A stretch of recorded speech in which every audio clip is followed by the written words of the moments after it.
Hello मित्रों, स्वागत है तमारू भारतीय किचन गुजराती में। तो आज આપણે બનાવીશું સાંજની હલકી ફુલકી ભૂખમાં ફટાફટ બનીને તૈયાર થઈ જાય તેવી ખાટી મીઠી તીખી અને ચટપટી દેશી ચણાની ચાટની રેસીપી। આ ચાટ ફક્ત 8 થી 10 મિનિટમાં જ બનીને તૈયાર થઈ જશે। તો ચાલો રેસીપી શરૂ કરીએ। તો આપણે 1 કપ જેટલા દેશી ચણાને 7 થી 8 કલાક માટે પલાળીને લઈ લીધા છે। તો હવે આપણે ચણાને બાફવા માટે એક કુકરમાં ઉમેરી દઈશું। ત્યારબાદ તેની અંદર અડધી ચમચી જેટલું મીઠું ઉમેરી દઈશું, એટલે આપણા ચણા છે તે જલ્દીથી બફાઈ જશે। આ રીતે થોડું મીઠું ઉમેરી આપણે એકદમ સરસ રીતે મિક્સ કરી દઈશું। હવે કુકરનું ઢાંકણ બંધ કરી મીડિયમ ગેસની ફ્લેમ ઉપર આપણે 4 થી 5 વિસલ કરી લઈશું, એટલે આપણા ચણા છે તે એકદમ સરસ રીતે બફાઈ જાય। તો 6 વિસલ થઈ ગઈ છે અને આપણા ચણા પણ એકદમ સરસ રીતે બફાઈ ગયા છે। તો તમે જોઈ શકો છો આ રીતે આંગળી વડે થોડું પ્રેસ કરતા આપણા ચણા છે તે એકદમ સરસ રીતે મેશ થઈ જાય છે।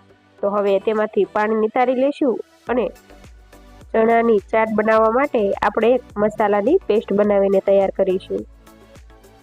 તો એના માટે એક વાટકીમાં અડધી ચમચી જેટલું કશ્મીરી લાલ મરચું ઉમેરી દઈશું। ત્યારબાદ અડધી ચમચી જેટલું તીખું લાલ મરચું ઉમેરી દઈશું।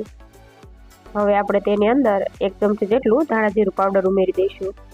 ત્યારબાદ અડધી ચમચી જેટલો ગરમ મસાલો અને અડધી ચમચી જેટલો આમચૂર પાવડર, ત્યારબાદ ચપટી જેટલું સંચળ અને અડધી ચમચી જેટલો ચાટ મસાલો ઉમેરી દઈશું।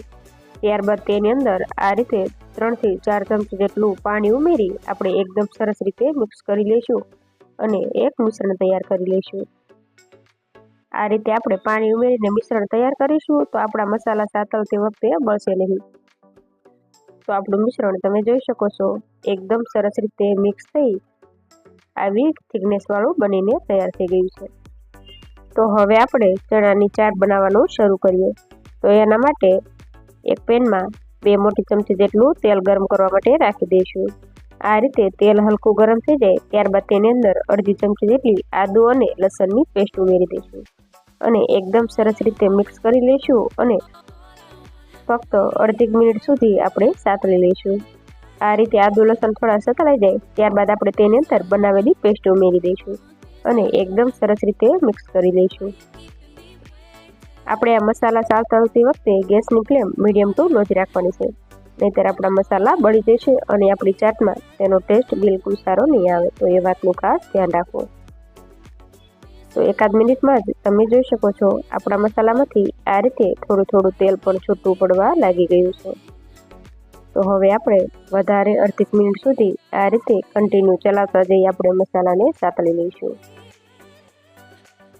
તો હવે તમે જોઈ શકો છો બધા જ મસાલામાંથી તેલ છૂટું પડી ગયું છે। તો હવે આપણે તેની અંદર બાફીને નિતારેલા ચણા ઉમેરી દઈશું અને એકદમ સરસ રીતે મિક્સ કરી લઈશું।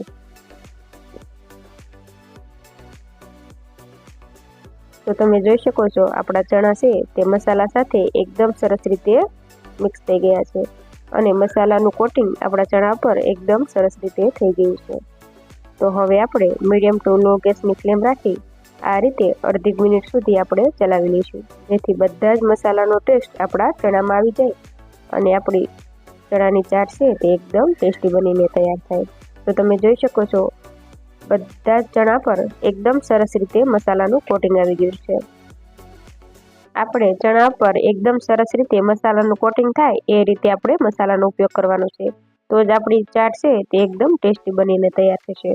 તો છેલ્લે આપણે તેની અંદર અડધી ચમચી જેટલો લીંબુનો રસ ઉમેરી એકદમ સરસ રીતે મિક્સ કરી લઈશું અને ગેસની ફ્લેમ બંધ કરી દઈશું।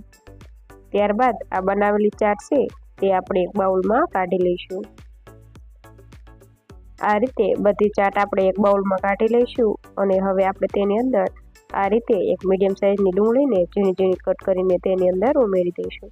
ત્યારબાદ એક નંગ ટમેટાને આપણે બિયાનો ભાગ કાઢી આ રીતે ઝીણું કટ કરી ઉમેરી દઈશું અને એક લીલા મરચાંના ટુકડા ઉમેરી દઈશું। ત્યારબાદ થોડા દાડમના દાણા અને ઝીણી કાપેલા કોથમીર ઉમેરી દઈશું।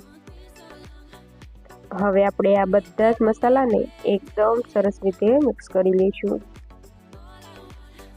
તો તમે જોઈ શકો છો આપણી ચાટ છે તે એકદમ સરસ રીતે મિક્સ થઈને તૈયાર થઈ ગઈ છે। તો જોતાં જ ખાવાનું મન થઈ જાય તેવી ખાટી મીઠી, તીખી અને ચટપટી દેશી ચણાની ચાટ બનીને તૈયાર થઈ ગઈ છે। જો તમને મારી આજની આ રેસીપી પસંદ આવી હોય તો મારા વિડીયોને લાઈક કરજો, શેર કરજો અને મારી ચેનલને સબસ્ક્રાઈબ કરજો। અને આવી જ નવી રેસીપીઓના વિડીયો જોવા માટે બાજુમાં આપેલા બેલ આઇકન પર ક્લિક કરજો, જેથી મારી નવી આવનારી રેસીપીઓના નોટિફિકેશન સૌથી પહેલાં તમને મળે।